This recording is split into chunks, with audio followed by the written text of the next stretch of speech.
Hi, how are you? Welcome, everyone. We're live with Dustin Winegardner on episode 85 of our Overdose and Chill Live. I'm here with, I'm Vic, and I'm the commercial director of Overdose Digital Americas.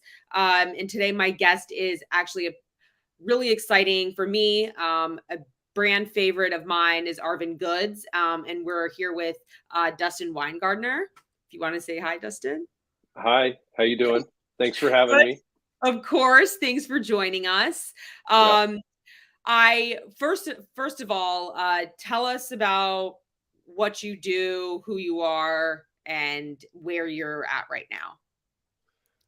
I am presently in the basement of my house in Seattle, Washington. So, as I was telling you a minute ago, I'm coming out of my COVID quarantine in my house. We had a couple cases in the house, and so we're all like sequestered.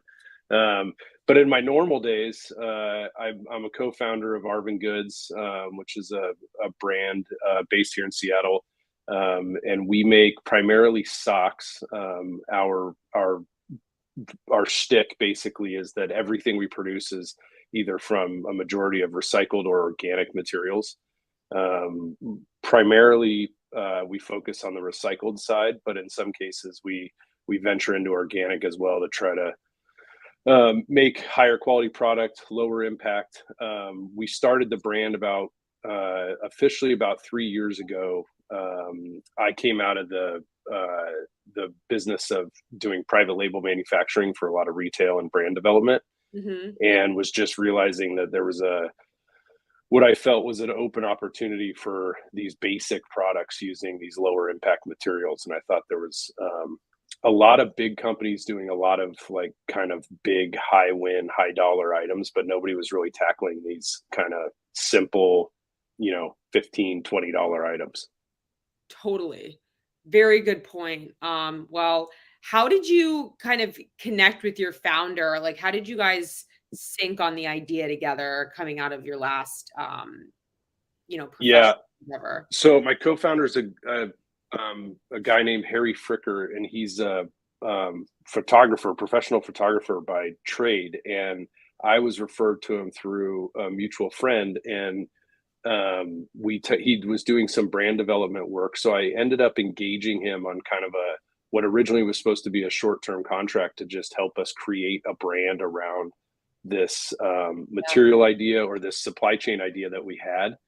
And he and I ended up working really well together. He built what is now Arvin Goods, and we decided to continue past just him helping me with that initial project. And so the way that I tell people is basically anything you see in the brand is Harry.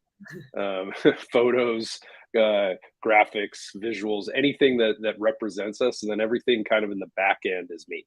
I deal with the sourcing and the factories and the product and the accounting and all the stuff on the back end. And I kind of had the original idea to put it all together, and then Harry made it look good, basically.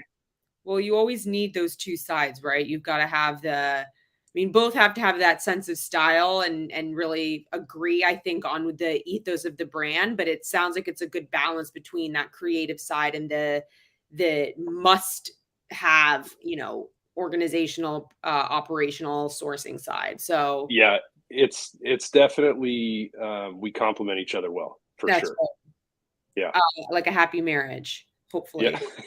Most days. And so you're based in the Seattle area, right? Yeah, I'm the company's in Seattle, and we've got a team of about 10 people here. Harry's actually full-time based in Vancouver Island, British Oh, Columbia. So he's actually a British citizen, lives in Vancouver Island, near the waves, and cool. he was just down here recently. He comes down every couple months. Basically, we do face to faces, but in this day and age, nobody's been face to face in too long anyway. So we've made it work.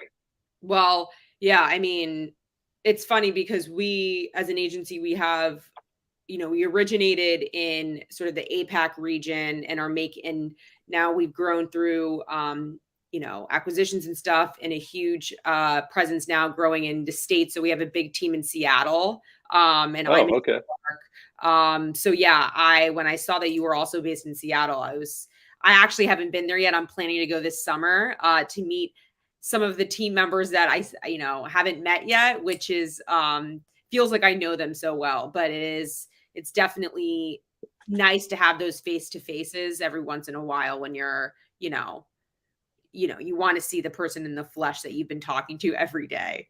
I know. But it is interesting how that's affected people's ability to, people have kind of figured out ways to work together still, but everybody says it every time we are in the office. It's like you get more done in a few hours face to face than you do over these virtuals or anything else every time. Totally, because I think it's also like that absorption of information that you also hear just being in an office or in an environment when you're with. I lost you there. Sorry. Oh, no worries. I was just saying that it's a lot about, like, I think just being part of the absorption of information. You'll have a team member or someone talking about one thing and it's like, oh wait, like it kind of is that osmosis of information that you get just naturally being in the same place as someone. So Yeah, I don't think, humans are meant to work together remotely. It's no, like there's a creativity and a communication path that happens when you're there, in the presence versus, this. do you think you guys will do sort of a hybrid version if things kind of ramp up, having people in an office? Yeah.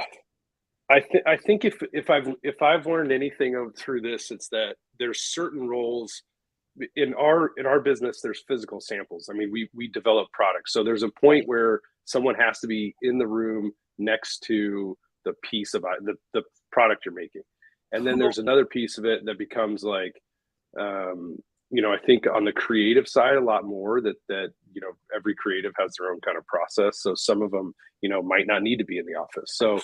I think there's a hybrid model of that I think everybody's adopting at this point. And we will as well. It's we need some sort of central location to, finish and finalize product development. But then beyond that, I think a lot of what everybody does can be done in either small teams, remotely in different environments, or, I think again, on the creative side, like Harry would tell you, somebody like that, you can go hole up in a cabin somewhere and probably get a lot done. Totally. If you have that inspiration around you, it's just a totally different, I think, environment to get to, grow and learn from. So we're the same.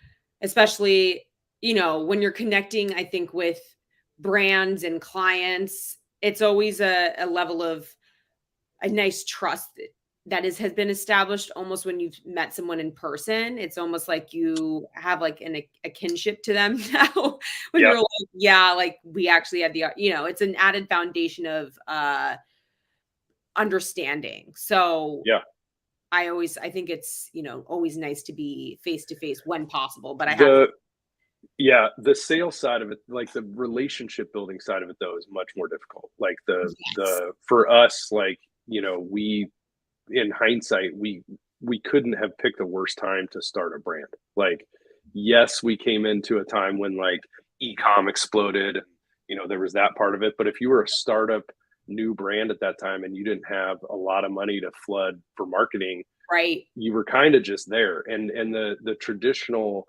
what would have been a wholesale model or a trade show circuit or a face-to-face type of sales environment, didn't exist for almost 2 years. So that part of it I think was very difficult, and remains so.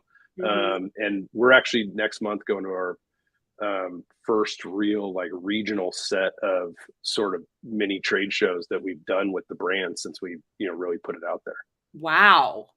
Well, speaking of sort of like COVID and sales and all that stuff, you've got a great, and I will pay a compliment to both you and Harry that you have. And I was personally, as a lover of surfing, following kind of a lot of the niche brands that have come from that space. You have such a great aesthetic. that I love. And I think to that point, you were an outlier to me in this space for, essentials. And I think during COVID, it's pretty impressive that you've been able to kind of grow so extensively during COVID. And how has sort of e-commerce, like, where have been like the biggest revenue streams for you? Has it been, e-commerce or, other stores, those partnerships, collaborations type things? E-com's definitely our biggest driver. We still do, we'll do collaborative projects, things that are, with other brands, or you've probably seen the collection we do with Outer Known. Yep. Those types of projects are still very big and very important. But when we first came out, we had a couple projects with some retailers that didn't go well, and the reason they didn't go well was because once things hit the stores, if no one knew who we were just another black sock, right? Or a Totally. white sock or whatever. And so, if you walk into a big retailer and you got a wall of 100 pairs of socks and three of them are Arvin Goods, and you don't know what Arvin Goods is, and you don't know it's recycled, and you don't know anything about it, then it just is a sock, right? And so we decided right away, that we wanted to kind of pull back a little bit and try to only focus on the e-com side, or put more focus onto the e-com side, because we wanted to control the messaging and really kind of dictate what the consumer was seeing from us. And that's, I can tell you, that's a slower path. And again, unless you come out with a ton of money and you've got, you can just buy as much marketing as you need. I think that's a different, environment than what we launched in. And so wholesale or retail partners is still a really critical piece for us. But we've kind of taken an approach that we wanted to work with people that allowed us to still have a little bit of control around how the brand's presented, or what it looks like. And we've got a number of them now that are really key and really good for us, and, reorder consistently. And that side's building all the time. But I think for now, in terms of messaging and story and brand building, that e-com is going to remain kind of our core, focus. I think that's great, because you also have such a, looking at your blog, I think something that is really important for brands these days that really want to stay relevant is these collaborations, these sort of, even just having a blog around people you admire, people in this space, just giving more of a personality to your brand, a playlist and things like that, to kind of show what your sensibility is, what your personality is. I find that to be so much more, it's such a great way to show, who you are digitally in a way that is really still authentic to the brand. And so I wanted to ask you, like, how do you, are there any sort of brands, people, things that you really are excited to collaborate with in the future that you haven't quite yet been able to do? Because I'd love to just kind of talk about how you approach those collaborations. Yeah. Collaborations are funny because you need a collaborator. That's kind of like you got to have two peas to make the pod, and Right. And the best ones are the ones that aren't, forced or rushed or anything. And our next, we've got a couple coming up. The next really big one is this fall with a brand called Carrots, which is an up and coming designer named Anwar out of LA, and he's a big deal right now. And we kind of cold called him basically, and had a really nice conversation with him, got him some samples, met with him and his production team, and then he came back and said, he wanted to go ahead and proceed with it. And so that's a big one. There's a photographer in the action sports snowboard world named Dean Blotto Gray. It goes by Blotto. He was a staff photographer for Burton for a long time. We've got a project coming up with him in the fall. And so this collab thing is kind of, zigged and zagged for us a little bit, in that we've just, like I said before, at the end of the day, we just make basics. We just make socks or whatever. So the story behind it kind of has to be the more interesting piece to it versus Yeah. just like, hey, it's white socks and it says, Dustin or carrots or blotto Right. or whatever. Right. Because there's part of that people are going to gravitate to anyway from the brand name, but then there's another part of it that's got to be, the story altogether has to remain interesting and be good. Totally. And we learned that a lot with Outer Known. Outer Known gave us a lot of leeway. And again, they were one that didn't come in and try to dictate everything, where a lot of times when you get into collaborations, one party wants to really have a big control Yes. piece. And Outer Known was like, we still work together. They were Yep. fantastic. They were like, we don't want to focus on socks. You're good at it. Please take care of it for us. And when we worked together to build a line, and they kind of let us run with it. That is. And it's been really good for both of us. Oh, looks like we have a question here.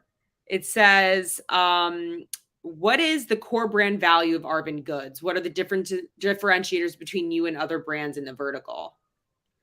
Yeah, our mission statement is to make the cleanest basics on the earth, on planet Earth, basically, in the world, however you want to say it. And our main differentiator is that we started the brand only using recycled or organic materials. We try to use zero virgin materials wherever we can. The one sort of issue with that's not solvable yet is that you got to use a little bit of elastic or elastane in socks to create a fit. And there's not really a good either bio-based or recycled-based solution for that's affordable and accessible in the market. So, but our base yarns on everything we produce is either from majority organic or majority recycled basis. And the point from the beginning for me was to take these base materials and then prove you can make exactly the same product that's in the marketplace with, virgin materials, and you can have the same quality, same price point, same everything. So there's no reason that when someone hears, oh, it's organic, so it's got to cost 3 times as much. Right. There is a cost in impact to those things, but it doesn't need to be 2 or 3 or 4 times as much as it should be. Totally. So accessibility was basically, or you could even come back to, I tell people sometimes, in the end, we're kind of a consumer education brand. We're trying to just teach people you can buy the same pair of socks that you would have bought from brand ABC or XYZ for $10 or $12 or $15, and you can get them from us for the same, but in a much lower impact alternative material. Absolutely. So we have another question that is, what do you think some of Arvin's biggest opportunities are as you look ahead? Great question. I mean, at this stage, we're trying to, there's days where it kind of feels like we're drinking from the fire hose. And I think our biggest opportunities right now is purely just consumer expansion and customer acquisition.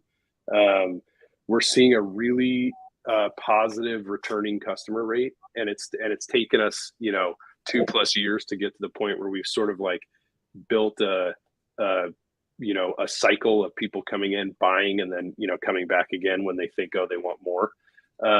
And so our biggest opportunities is just purely expanding our customer base. Yeah. Like I said, the retail side is challenging. I think a lot of retailers right now, especially now with what's going on in the markets and everything, are trying to just figure out, what their next steps are. And I think most retailers that you'll come across are trying to initiate some sort of sustainability plan or initiatives around this. And so I've told people that even if we tomorrow became $100 million company, the impact of that in the fashion industry would be really small.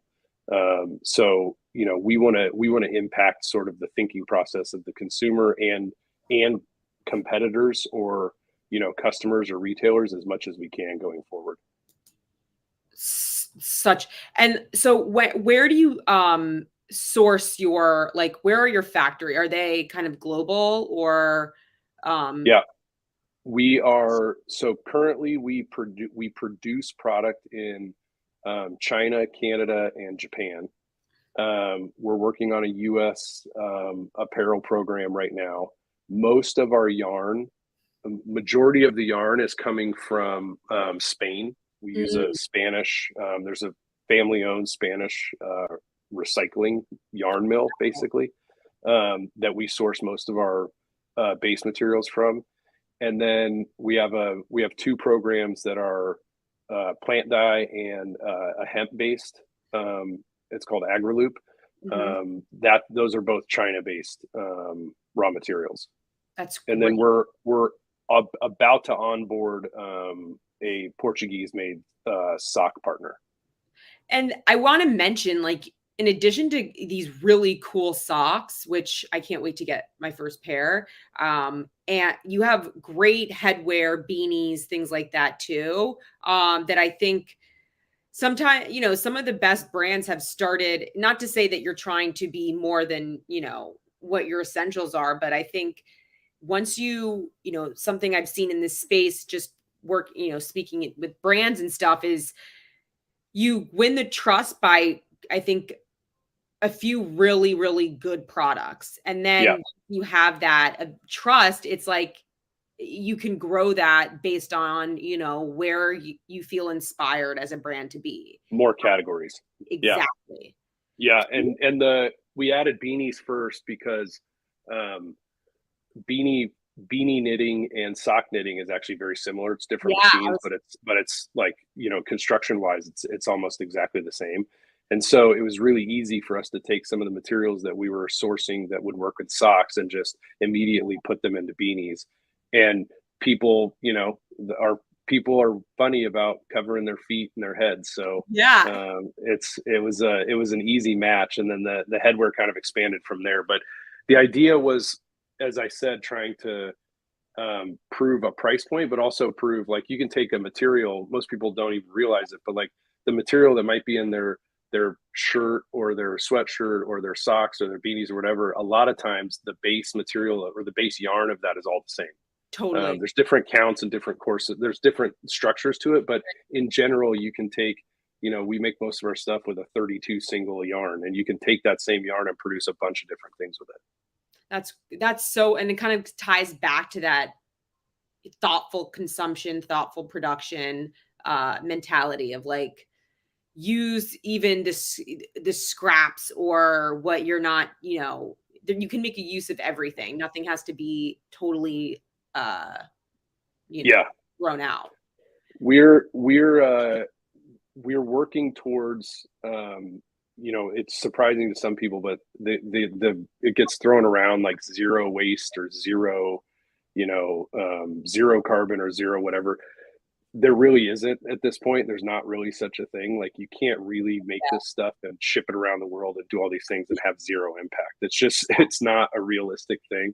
Um, so what we try to do is just enhance each step to try to be as reasonably responsible and reduce the impact as much as we can. And so that started with this Spanish mill was able to, actually, they've been doing it for years. Just now it's a trend and it's sustainable. But it's taking waste basically from t-shirt and sweatshirt factories and chopping it back up into fiber state, and then respinning a new yarn that can then be made out of a or make a new product. And there's kind of a hierarchy to the recycling piece. Like, you can take a t-shirt that's a high grade, high quality t-shirt. You can break that down and recreate something lesser of it. Sometimes you can make a t-shirt of it, but in a lot of cases you can make something else, like a beanie, a sock, a tote bag.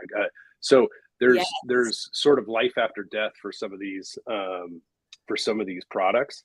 And that circularity piece is what will actually, like, propel some of these impact reductions, where right now a lot of it is just, you've got a lot of people firing off a lot of information, and it's very confusing for the consumer, and they're like, I don't even know what sustainability means anymore, because suddenly everybody and their brother is sustainable. Right. And so I think for us it was just like, okay, let's try to not be confusing about it and just say, we're taking steps, we're lowering our impact, we're trying to be, thoughtful and responsible with everything we're doing. And then, we will elevate the value chain of that over time. And like you said, if people trust us and they're paying attention and they're watching it, they'll start to see as we expand on it. Totally. Where did the name Arvin Good come from? So, Harry, like I said, is a British citizen, and when this all started, I I was introduced to Harry. He and I sit down, and I literally just kind of, you know, without being gross, I based threw a bunch of information at him. Just I tell everybody I vomited information at Harry for like 3 hours, and I said, "This is what I can do." And I said, "So I need a brand." And he came back with a bunch of different ideas, and one of them was this Arvin name. And I at first I didn't love it, and I don't know if like subconsciously it was like too close to my name, or I'm not sure, but I told him I didn't really like it, and then we sat down one day and he had kind of enhanced on it and had adjusted the A, and then he explained to me that it was an old English word. He's from the southwest of England, and he told me that it was an old English word for friend of the people.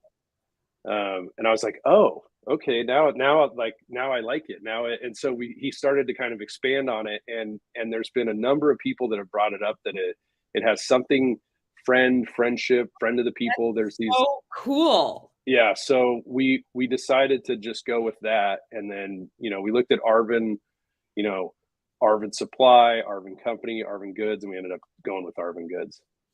That is so I like Yeah, when vocabularies of other places are so much more they've got some little gems. I feel like I don't maybe we in America have some that other countries use, but I always find other people's, little slang words and things to be so much cooler I know that than you never would have caught.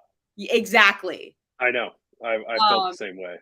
So do you have we have a question. Do you have any plans to expand your product offering to include a children's line?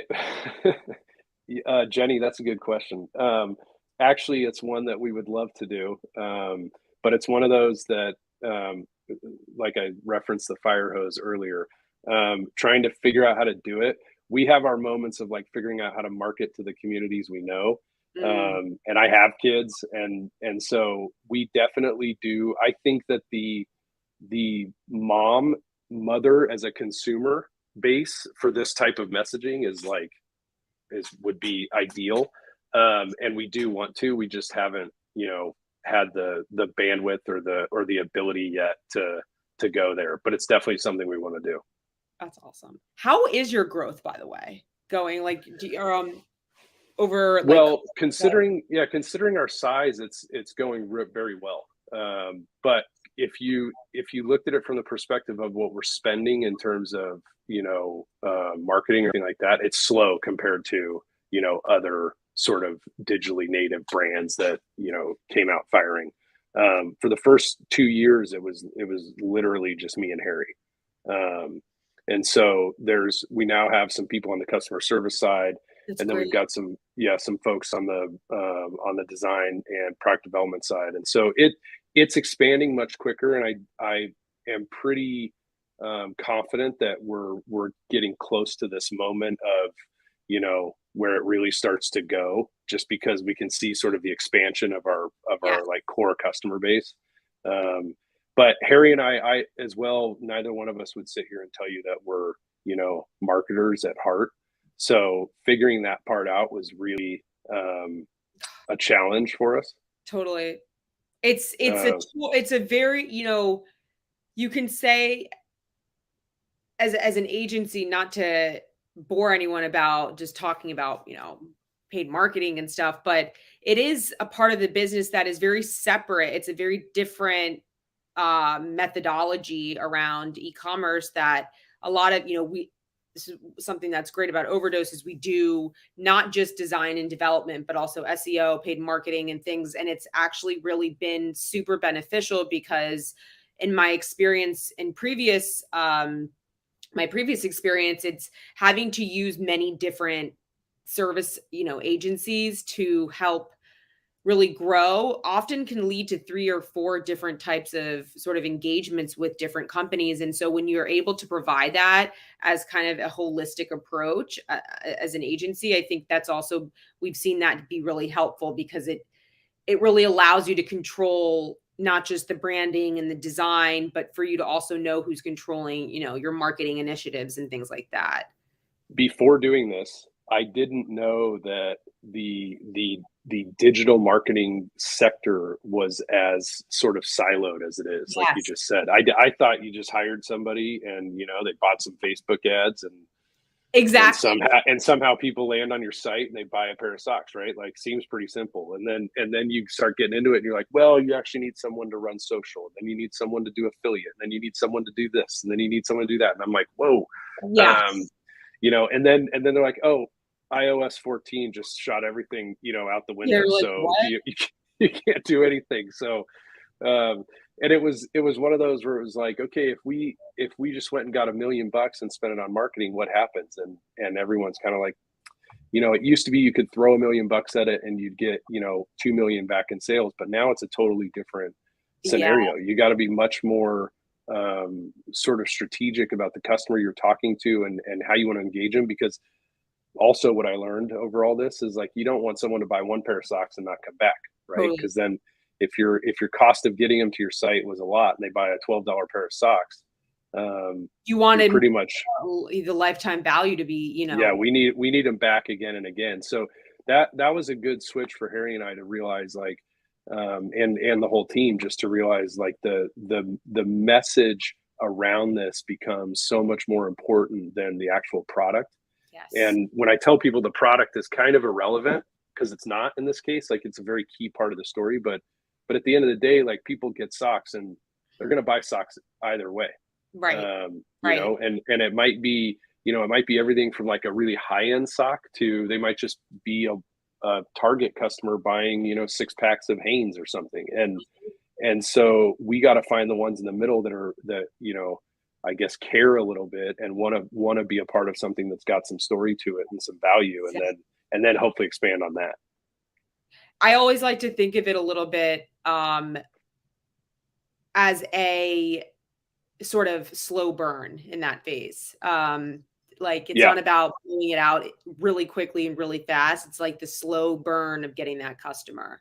The first year we were both very like, I guess frustrated would be the word, wondering, why it wasn't moving quicker. Just because I was so confident in the story that I just thought, oh, once it's out there, people find it, they're like, this is amazing, tell their friends, it'll just go. And you realize really quick that actually you almost don't want that to happen, because if it blows out too quick, you're kind of up and out. Where now we're on this slow burn, and then add into that COVID and everything else, it's like we didn't have a choice but to be slow about it. And so now it feels good. It feels like it's a little bit more stable, and we've got some I guess there's more of a two-way path with the customers via our site, but it's not easy. I mean, small companies and working with agencies and trying to navigate all this, it's a difficult, it's a jungle out there, as they say. Absolutely. Raven asked, if not already, is the goal to have Arvin Goods sold with those huge retailers like the Walmarts, Costco's, and Macy's? No. I mean, I guess never say never, depending on how it's scaled. The way we're set up and the way our sourcing is built, I don't know that we could ever meet, demand like that. We could in theory of just producing, a widget, a sock. But with the brand story and the brand value, I think it would be really difficult unless there was a really big position placed on the material side of things. Yeah, and the story, yeah, but I mean the you'd have to have a lot of these resources to fulfill something like that. And I think long term, if we can sort of build this circularity piece into it and start to develop the take back, mechanisms of recycling T-shirts and all these other things, then there's a possibility of that. But right now, I'm guessing Walmart doesn't sell $14 socks anywhere, so I'm not sure we're the right fit for them either. Well, yeah, like as you said, never say never. You never know. Yeah, you never know. So I wanted to ask you, when what do you do in Seattle for fun? Like, what do you like to do? I know that you said Harry's, into surfing, and he lives, British Columbia, which sounds great. I'm dying to go to Tofino myself, but I'd love to hear kind of like, what do you do for, it sounds like you have kids, but in the Seattle area, if you have any spare time after work, what do you like to do? I have two teenage daughters. Both are very active. So if I'm not on the sidelines of a soccer game or a lacrosse game or something like that, I golf a lot.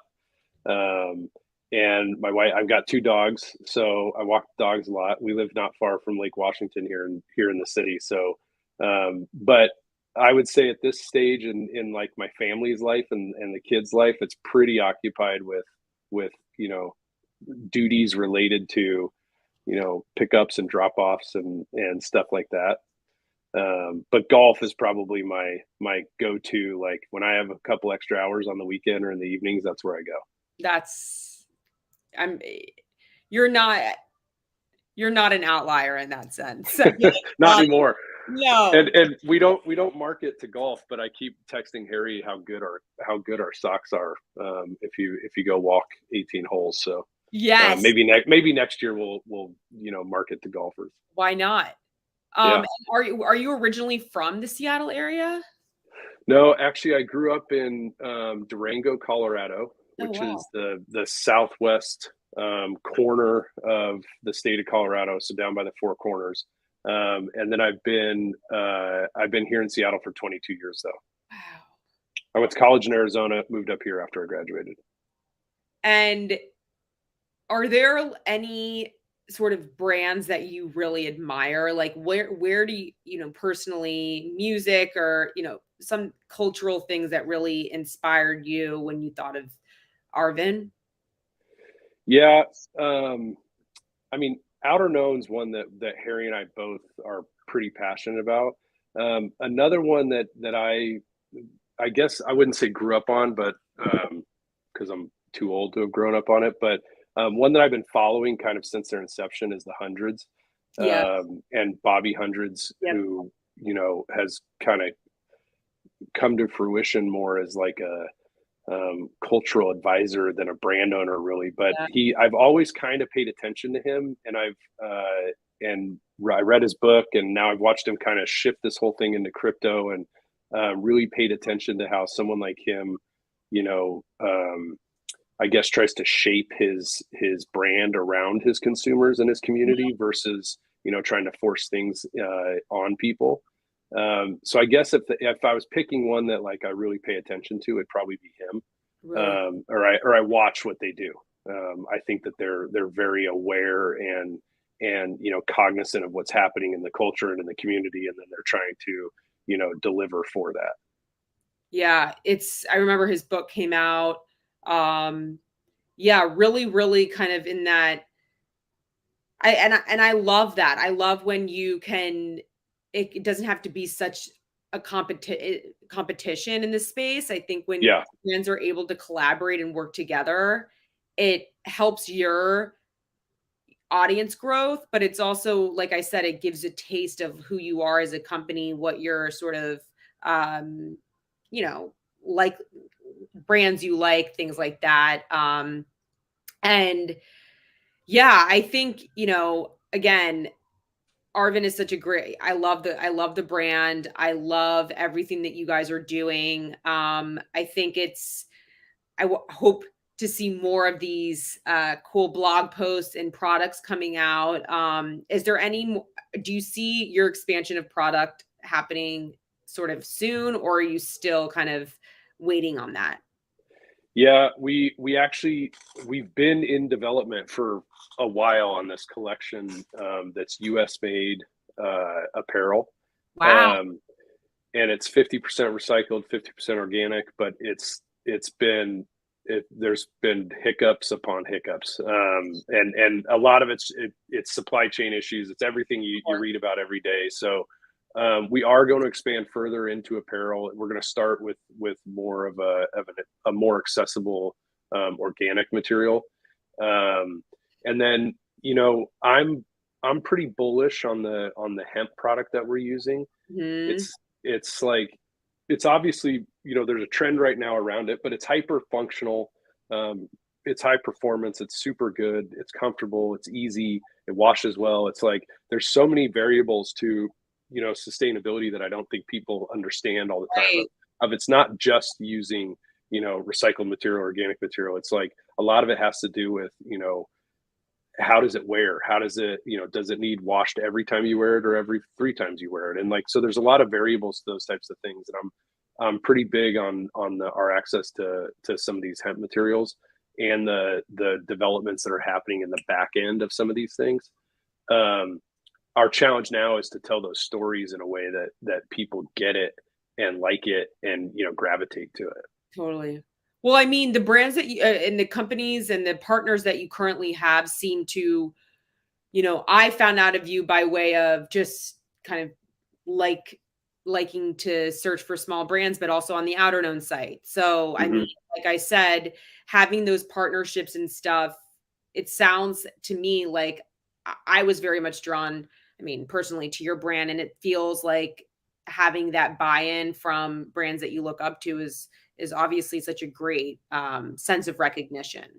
Well, and we've been really lucky. Like the whalebone thing you mentioned Yeah. earlier, with ironic story. Harry and I met with the team at Whalebone like late February, right before COVID started, and we Oh, were just starting to sort of shape everything that was going to go on. So everything we've done with them, in the past 2 years has been, via COVID, and it's been, really good sort of partnership trade for us in terms of getting us placed in a magazine like that, totally. and getting their people, cool whalebone branded product, and then we've also been really fortunate with good relationships with people like Gear Patrol, and other companies like that that have found us and you know taken a liking to us without you know wanting to charge us.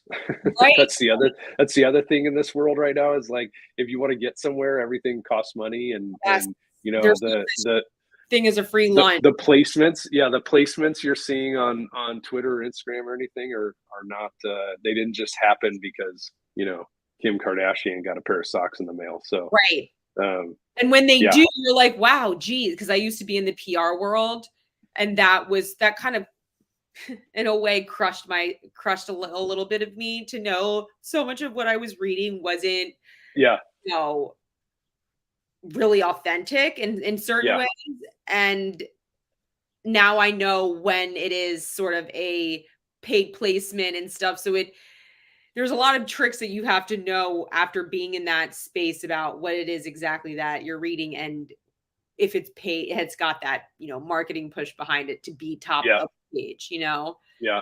Um, And people, the other interesting part of that is that consumers are smart, and they're getting smarter, like they're figuring a lot of that stuff out and yeah, learning sort of learning what is what's real and what isn't, and starting to figure it out. And then what I was saying earlier about the sustainability piece is they're at a point now where they're like, I don't know what is real sustainable or not sustainable or green or whatever, because every commercial they see is one thing or the other, and there's so much pay place to that it's difficult to understand what's an actual correct decision.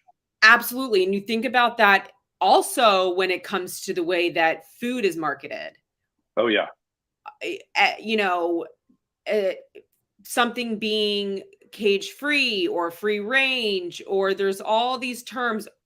All natural does not mean organic, does not mean, there's you really, we are getting smarter, I think, but we are Yeah. also needing to push ourselves to educate ourselves and not just stop at, okay, well, I don't know what to do, but be like, okay, let's find out what these mean and how we can really buy things ethically, but are also not too daunted by the fact that there's so much out there that we don't know. We're just inundated with information on this stuff, or taglines, or whatever. It's like there's no way to truly know unless unless you're And going to go to the USDA and read the report yourself or something. exactly. And sort of like, oh, there's a question from Jenny again. if you had one piece of advice you'd offer a person launching a new product line, what would it be? Be patient. I tell people it's going to take time.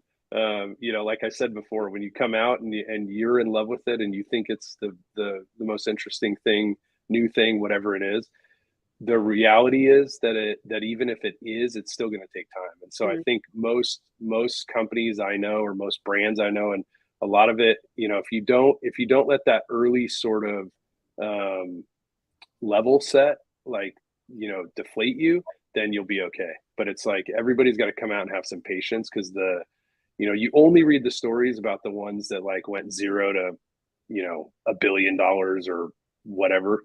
And you're 99.9% not going to be that. So I think if you come out and you've got patience and you're pretty focused on what you're going to do, then you'll be fine.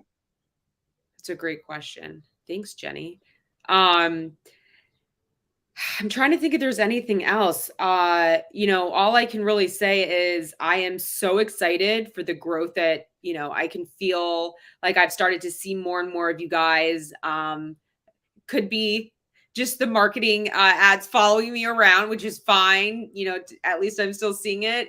But you guys I've personally seen more press and stuff about the brand, which makes me so happy because I love what you do. I love why you do it. I think that, as a conscious consumer, it's not about buying more, it's about buying thoughtfully. And that sort of retail therapy idea of having that be something that quells your, a sense of eagerness to just, shopping and Yeah. buying and things like that. I like that you guys have that desire to sell good product, obviously, but do so in a way that's sort of patient, like you said, and not rushing to the market with something just because, it's on demand.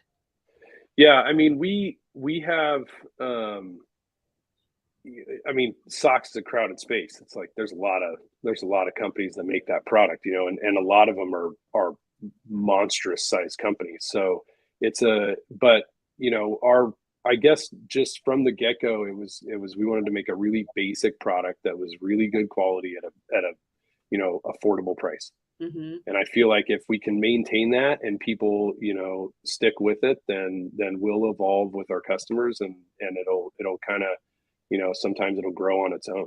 And then Absolutely. we got a lot of innovation stuff that's coming, materials wise, and then we're working on building some more circularity into the brand, and working with some partners on different take back concepts, and different things we can try to do to build up, more of that, recycling piece of the business that I think is there. I think everybody wants it. It's just, there's a lot of lacking infrastructure at this point to make it Right. happen. And so, but it's definitely something that I think if you're looking 10 years out, that's where the industry has to go regardless. So, Absolutely. um, yeah, Well, I cannot thank you enough. I hope that, we continue the conversation in some capacity.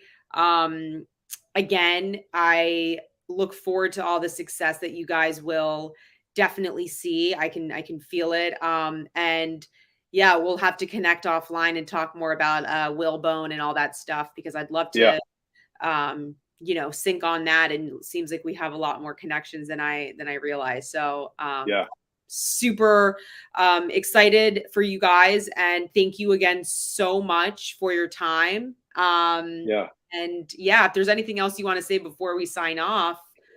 No, uh I wanted to thank you guys for reaching out. I love talking about this stuff. It can, like you said, it can always kind of go a couple different directions, but it's fun. And I'm confident. I think we've got something, special, and good. And I think we make a good product, and I'm excited to see where it goes as much as you are. Definitely. Well, everyone go buy their products at arvingoods.com. Thank you again, Dustin, and Thanks, Vic. cannot wait to chat again. Yeah, nice to see you. Thanks. To see you.